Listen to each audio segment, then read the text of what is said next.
Hello, my name is Ryan, and in tonight's episode, we will be unpacking one of the most haunted hotels in the state of Florida, and possibly the entire country.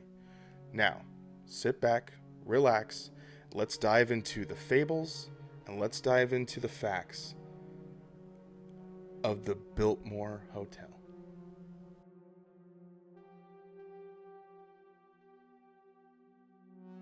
In each episode, we'll be diving into facts and fables, just like how I said. Now, could some of the fables be true? Well, let's dive into the facts before we dive into the fables to see where maybe some of the lines might be a little more blurred than we think. Starting off, let's talk about George E. Merrick. George E. Merrick is the man that is behind the creation of Coral Gables, which is where the Biltmore sits to this day. He joined forces with hotel magnate John McIntee Bowman, and the two of them decided that a hotel would be perfect for this location. So, with that vision, George decided if we're going to make the hotel, we're going to make it the centerpiece of the entire area. And he wants it to be absolutely stunning and beautiful, which is what he called the city beautiful. So how much does something like this cost? Well, according to the Biltmore Hotel's official website, they proclaim that the project cost around $10 million, and it was announced on November 25th, 1924. In January of 1926, the Biltmore Hotel was finally unveiled to the public. And with that, by the end of it, they were also enjoying it. The masterpiece was finally finished, and everyone was enjoying it to its full extent. Now, a hotel in the 1920s, well, that could only be accompanied by one genre of music, and that was jazz. Jazz was transcending the entire game, and it also attracted royalty of both European and Hollywood variety. Guests also enjoyed fashion shows, gala balls, and aquatic shows in the grand pool. People were even sitting around watching people swim. That's how upper class this hotel sat. Now, the Biltmore Hotel is also known for its beautiful golf course, and it has hosted many from the early years to even the modern times.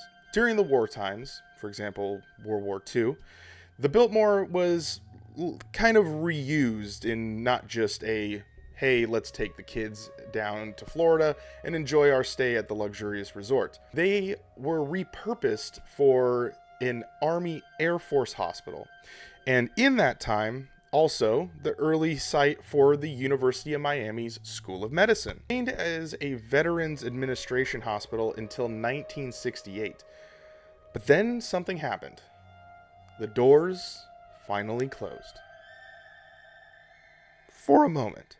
The city of Coral Gables decided in 1973 that they wanted ownership of it. And by the Historic Monuments Act and Legacy of Parks program, they were able to officially obtain it as a city-owned building. Now, in 1983, the city initiated a full restoration. Then, in 1987, it reopened as a 4-star resort to the public. But in 1990, the Biltmore closed amid the country's economic downturn. So, what happened to the Biltmore, and how is it existing in the year of current? In 1992, Seaway Hotels Group, chaired by Gene Prescott and his son Tom Prescott, became the operator of the resort and golf courses. A 10-year and $40 million restoration project to renovate public spaces and guest rooms. A state-of-the-art fitness center and spa was added. The golf courses were restored to the original Donald Ross design, and the Biltmore's landmark pool was refurbished. Amazing, beautiful pool extravaganzas that used to happen in the Biltmore were now going to relive its memories through a restored pool. Yep, Biltmore's landmark pool was refurbished, and they added a tropical waterfall and private cabanas. Okay, that is enough of the facts. So let's dive into some of the fables, why you're here to begin with. Now, as we dive into the fables, there will be some truth, but there's also some things that may or may not be true. Diving into Fatty Walsh a little bit, here is some stories that he actually was involved in. Association with Arnold Rothstein gave rise to his notoriety. Questioned by police, along with Lucano and George Ulfner, about the November 6, 1928 murder of Rothstein, Walsh denied any involvement. He empathetically stated that he quit working with Rothstein months before because, quote, Rothstein was too cheap and he wouldn't pay his bills. Those cast of characters do show up again, and in a little bit of a different way. Almost revenge sort of style. There's no proof, but there is a little bit of something to look into. Investigators discovered a witness to Walsh's murder, and it was none other than Rothstein's former mistress, Inez Norton. She, along with Demarius Dorr, fled the scene before cops arrived. However, her presence paired with rumors that Walsh himself often bragged, quote, I know all about who was out to get AR, end quote, gained momentum back to New York as a clue to Fatty's murder. Quote, we have detectives in Miami, and we know that there are racketeers there. A good many of them former associates to Arnold the Big Bankroll Rothstein, Police Commissioner Gordon Whalen said. Some of the things that he's known to do around the area is he's known to open doors for waitresses who are carrying trays in and out of the restaurant. Not too bad, but he does kind of terrorize a little bit. He writes messages in the mirror, steals lampshades, turns off lights, and plays with guests on the elevator. There's a story about that, so let's dive in a little deeper into him playing with people on the elevator, shall we? There's a story of a husband and a wife who wanted to get off the elevator on the 4th floor, but was brought to an empty 13th floor instead. The door opened and continued to stay open for a good while. The woman got out of the elevator, and the elevator suddenly shut behind her and went down with her husband in it. The husband asked for help from the staff, and when they went up to the 13th floor, they found the woman very frightened. She told them that she had heard someone walking around in the shadows, talking and laughing. She also smelled cigar smoke. Fatty might be the most prolific and legendary ghost at the Biltmore Hotel. So, that's just a little bit of information on Fatty Walsh. Is he there? Maybe.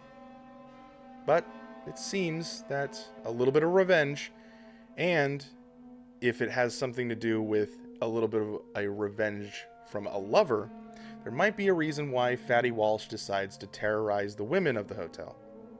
But, speaking of which, let's dive into the woman in white. The woman in white is a ghostly woman in a white dress, is often seen wandering the halls and grounds of the hotel. Legend has it that she is the spirit of a young bride who took her own life after being jilted at the altar. Her mournful presence is often accompanied by a chill in the air and the scent of gardenias. Guests have reported seeing a woman in white in their rooms. It is believed she is the ghost of a woman who jumped out of the tower for reasons so highly debated. A dancing couple is also seen in the ballroom waltzing across the floor and then suddenly vanishing.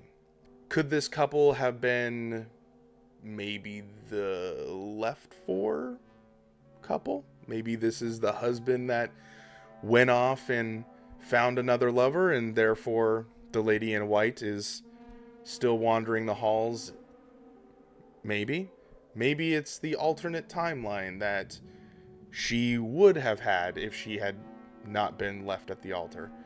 But maybe it is the same person, that the lady in white is also the one that's waltzing, and maybe we're reading it too much into trying to figure out that she killed herself, and actually they had a great night, a great wedding. Who knows? Let's dive into also going back into the World War II era. Ghostly soldiers are continuously marching the halls.